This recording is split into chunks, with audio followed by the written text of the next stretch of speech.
I've covered a lot of Nintendo Switch games on this channel, but I realized I've never done a must-own video showing you guys the games that I feel are must-own Nintendo Switch games. So today, we are going to fix that problem. I'm going to give you guys my 15 must-own Nintendo Switch games, but I decided to kind of switch it up a little bit, no pun intended. I decided to do 5 indie games, 5 Nintendo first-party games, and 5 third-party games for the Nintendo Switch that I feel are must-own. So what are the must-own Nintendo Switch games? Which games need to be in your collection? Sit back, relax, make sure you subscribe to the channel, and let's jump into my list of 15 must-own Nintendo Switch games. Hey, RGT 85. Hey, Sean. Oh my god, it's Stevie Richards!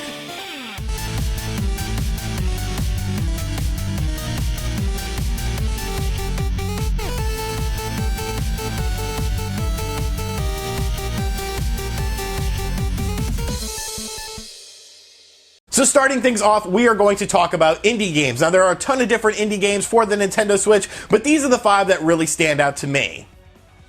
Oftentimes, when games get overhyped, it sort of sours me on them prior to jumping into the game. And The Messenger was so highly talked about, I thought, there's no way it was going to live up to the hype. Well, I was wrong. The Messenger is a side-scrolling 2D game similar to games like Ninja Gaiden or Strider, but about halfway through the game it opens up into a Metroidvania style of gameplay. The writing is great and very funny. The graphics shift from 8-bit to 16-bit, which actually impacts the gameplay and the world around you. And speaking of the gameplay, it's insanely smooth as well. You'll be hacking and slashing your way through interesting locales and fun boss battles. At first, I definitely had my doubts, but The Messenger more than delivers. Bloodstained Ritual of the Night may have been the game that was funded via crowdfunding, but honestly, it's going to be hard to top Bloodstained Curse of the Moon, an offshoot 8-bit classic Castlevania style game that was released for the Nintendo Switch. If you've ever wanted a proper sequel to Castlevania 3 on the NES, well, this is it. The game features multiple characters to play as, all with unique abilities, fantastic level design, and a clean 8-bit aesthetic. It pays perfect homage to the original style of Castlevania games, and with multiple endings and secrets to uncover, Bloodstained Curse of the Moon will give you a ton of bang for your buck. Although Fast RMX was released very early in the Nintendo Switch's life cycle, it's probably one of the most impressive looking games on the system, period. Fast RMX is a racing game combining elements of Wipeout, Extreme G, and F-Zero. The game offers blistering fast racing across a multitude of individual courses, all while looking silky smooth doing it. Although it's technically a Wii U port, the game features improved visuals, frame rate, and controls over its predecessor, along with some additional content as well. Fast RMX also features online racing, so there's a ton of content to enjoy, and it's seriously one of the most visually impressive Nintendo Switch games. Monster Boy and the Cursed Kingdom is a newer Nintendo Switch title, but after spending some time with it recently, I can honestly say I was blown away by this game. Monster Boy and the Cursed Kingdom is a 2D platformer in the style of the classic Wonder Boy games that released for the Sega Master System. The big draw to Monster Boy and the Cursed Kingdom, though, has to be the visual style of the game, which more resembles a Saturday morning cartoon more so than a video game. While playing the game, you take on various character forms, all with unique abilities and actions, and the gameplay is very fluid and responsive. I'm absolutely in love with this game, and I think you will be too, as Monster Boy and the Cursed Kingdom is a true gem in the Nintendo Switch's library.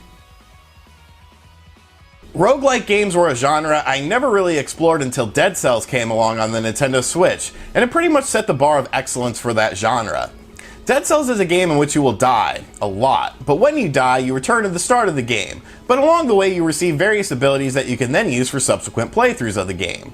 The game features a randomly generated level layout, so every time you play the game it feels familiar, but enemies, items, and pickups are all in different places, along with the layout of the level itself. The action is insanely smooth, with elements of hack and slash, magic, and much more. It's a pretty tough game, but the more you play it, the deeper you get into the game, which gives it insane replay value.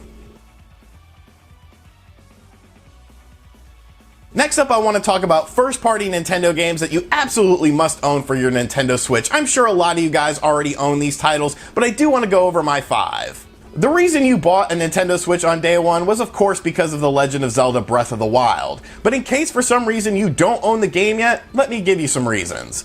Breath of the Wild ditches the previous formula of Zelda games that had an emphasis on dungeons and instead offers an open world experience in which Link can explore at his own pace. Because of this exploration, it's one of the deepest games on the Nintendo Switch, offering hundreds of hours of fun with additional DLC as well. While the story might be a bit light in terms of previous Zelda games because of the gameplay style, you actually end up writing your own story while playing this game. The combat is great, there's secrets all over the place, and the visual style is outstanding, making it a must-own Nintendo Switch game. But I think you already knew that. While I usually prefer Street Fighter when it comes to my fighting games, the crazy and chaotic party-like atmosphere of Smash Bros. Is always a fun time, and Smash Bros. Ultimate is definitely the most robust Smash experience to date. Featuring all of the characters from previous Smash games, including a whole slew of new characters such as Simon Belmont from Castlevania, Smash Bros. Ultimate is literally brimming with tons of content. The Spirit mode in the game is strangely addictive, trying to collect various spirits from gaming franchises throughout the years. Super Smash Bros. Ultimate is heading to be the best-selling Nintendo Switch game ever, and truly celebrates gaming throughout the 80s to present times in terms of roster and in sheer fun. Mario Kart 8 was one of the best Wii U games, and Mario Kart 8 Deluxe continues that trend by being one of the best Switch games. Featuring fun kart-based racing, Mario Kart 8 Deluxe features all of the content from the Wii U version of the game, including previous DLC, and also offers in some new characters and modes as well. The Wii U version of the game did not have a proper battle mode, but Mario Kart 8 Deluxe remedies this with arguably the most fun battle mode in a Mario Kart game to date. Throw in some online gameplay as well, and you have a complete package that should be on every Nintendo Switch owner's system. Captain Toad Treasure Tracker may be one of my most guilty gaming pleasures, but I for some reason absolutely love this game. You play as either Toad or Toadette depending on the level, and your main goal in this interesting puzzle game is to get a gold star at the end of the level. Of course, there are bonuses within the levels that you should also seek out as well. The game originally released on the Wii U, but didn't really sell all that great, which is a shame. It's a budget game, but the Mario-style graphics and additional Super Mario Odyssey levels added into this version of the game make it a must-own for puzzle fans in my opinion. And speaking of Super Mario Odyssey is still my favorite Nintendo Switch game to date, and if you own a Nintendo Switch but don't own this game, I kinda question your sanity a little bit. Super Mario Odyssey is a 3D platformer in which Mario must stop Bowser from attempting to marry Peach, because I guess that's how marriage works. Odyssey feels like an extension of Super Mario 64 in terms of level design, with big open levels with tons of secrets and moons to uncover, the latter allowing you to progress through the game.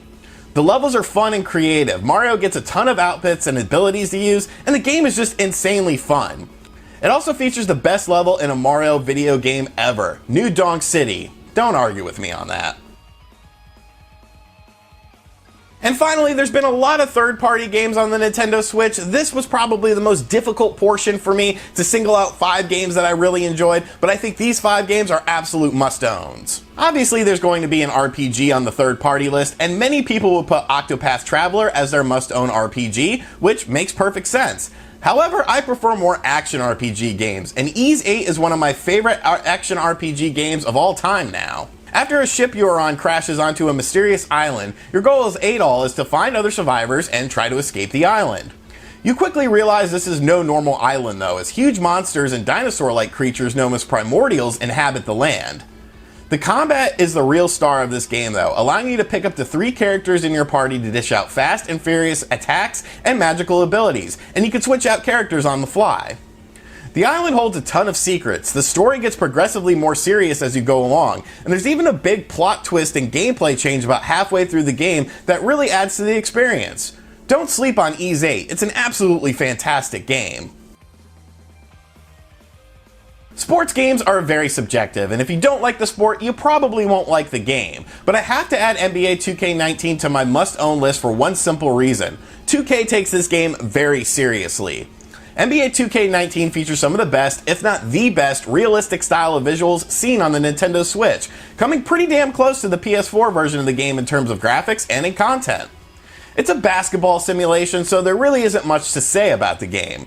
Yes, the career mode is littered with virtual currency issues and pay to unlock stuff, which does suck, but I buy my basketball games to play with teams and players in the NBA, not try to make my 5'10" ass an NBA star. And NBA 2K19 showcases what a third-party developer can do in terms of ports on the Nintendo Switch. Although Monster Hunter Generations Ultimate is technically a 3DS port, the game is insanely good and one of my favorite games on the platform. Monster Hunter follows a pretty standard formula. You take a quest, you slay massive monsters, you get loot, and you make your character stronger. Monster Hunter Generations Ultimate is the perfect balance in terms of previous games in the series' gameplay, featuring the most monsters in a Monster Hunter game to date. Battles are very intense and long-lasting. The game features online gameplay with up to 3 other characters, and there's so many different tasks and missions that you won't get bored anytime soon. There's a somewhat steep learning curve if you've never played a Monster Hunter game before, but once you understand how everything works, you'll be spending a ton of time with this game. Let's be honest, Starlink Battle for Atlas completely flopped at trying to reinvigorate the Toys to Life genre of games, which honestly is a genre that I could care less about. Starlink on the Nintendo Switch, though, was the best version of this game released because it includes Star Fox, and honestly, it really feels almost like a new Star Fox game instead of a new franchise. Featuring gameplay elements from games like No Man's Sky, Starlink on the Nintendo Switch seamlessly integrates Fox and his team into gameplay right from the start, offering fun boss battles, interspace dogfights, and much more. There's even a Star Wolf storyline included in the Switch game, and considering this game is only like $30 now most places, it is a must-own game for the Nintendo Switch. Yes, it gets a bit repetitive at times, but Starlink Battle for Atlas is definitely a game that Nintendo Switch owners should own. The Nintendo Switch might not have much in terms of first-person shooter games, but it has the main one that matters, Doom. I originally played and loved this game on the PS4, and Doom on the Nintendo Switch brings the fast-paced, bloody demon blasting action into the palm of your hand, and a fantastic port of this game. The game has actually received 2 updates to the game as well, to add in things like gyroscope controls and improve visuals, and it shows the amount of love and care that went into the Switch version of the game. The game also features online gameplay, and while the community isn't as big as it once was, I've been playing online for the past week or so and have no issues finding matches. A great port of a game that probably shouldn't even run on the Nintendo Switch to begin with, Doom is a fantastic first-person shooter game that fans of mature-rated titles definitely need to go ahead and purchase. Alright, and those are my 15 must-own Nintendo Switch games. We've got some indies on there, third parties, and of course first-party Nintendo titles. I want to hear what you guys think of this list and what games you would add or maybe subtract in your list. So let me know in the comments section down below, and thank you guys for checking out this video. If you're new to the channel, make sure you subscribe and turn on notifications. Check out other videos on the channel as well, and as always, I will catch you guys on the next video. Later.